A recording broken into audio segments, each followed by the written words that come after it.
ఎడారిలో సెలయేర్లు ఏప్రిల్ 11. చీకటిలో నేను మీతో చెప్పున్నది మీరు వెలుగులో చెప్పుడి. మత్తయి సువార్త 10వ అధ్యాయం 27వ వచనం. మన దేవుడు మనకి కొన్ని విషయాలు చెప్పాలని మాటిమాటికి మనల్ని చీకటిలోకి తీసుకుపోతున్నాడు. నీడలు కమ్మిన ఇంట్లోకి, ఆవేదన పరదాలు కట్టిన గదుల్లోకి, ఒంటరితనం నిండిన దిక్కుమాలిన జీవితంలోకి, ఏదో ఒక వైకల్యం మనల్ని పిండి చేసే దుఃఖపు చీకటి కొట్టులోకి నడిపిస్తున్నాడు.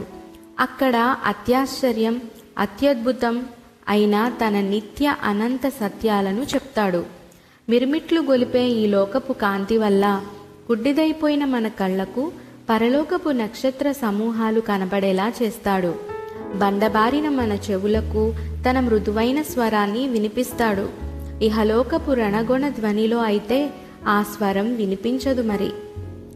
కానీ ఈ విధంగా మనం వినడం వల్ల ఓ బాధ్యత మన మీద దానంతటా అదే పడుతున్నది.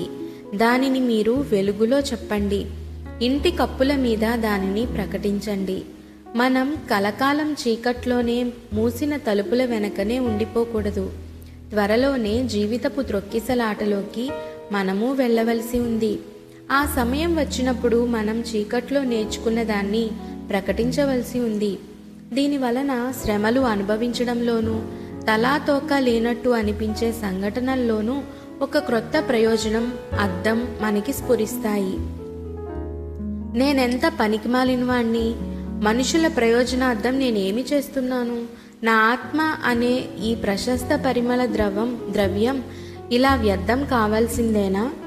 శ్రమలను అనుభవించేవారు ఇలా వాపోతూ ఉంటారు. అయితే వీటన్నింటిలో దేవునికి ఒక పథకం ఉంది.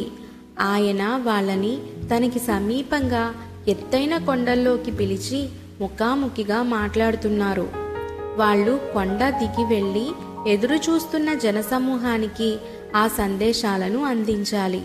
కొండ మీద మోషే గడిపిన 40 రోజులు, హోరేబులో ఏలియా గడిపిన కాలము, అరేబియాలో పౌలు గడిపిన సంవత్సరాలు వ్యర్థమెలా అవుతాయి? విశ్వాస జీవితంలో దగ్గర దారి అంటూ ఏమీ లేదు. దేవునితో ఒంటరి సంభాషణ, సహవాసం, ధ్యానం ప్రతి ఒక్కరికి తప్పనిసరి. దైవ సన్నిధి అనే శిఖరాగ్రంలో సహవాసము, స్థిరమైన బండసందులో విశ్రాంతికరమైన నిద్ర విశ్వాస జీవితంలో అంతర్భాగాలు.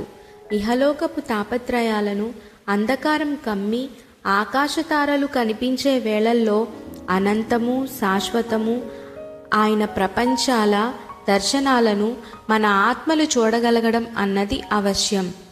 దైవ సన్నిధి మన ఆత్మల్లో సుస్థిరంగా నెలకొని ఉండాలంటే ఇంతకంటే వేరే మార్గం లేదు. అలాంటప్పుడే మన ఆత్మలు కూడా కీర్తనకారుడితో కలిసి పాడగలుగుతాయి, దేవా నీవు సమీపంగా ఉన్నావు అని. ఆమెన్.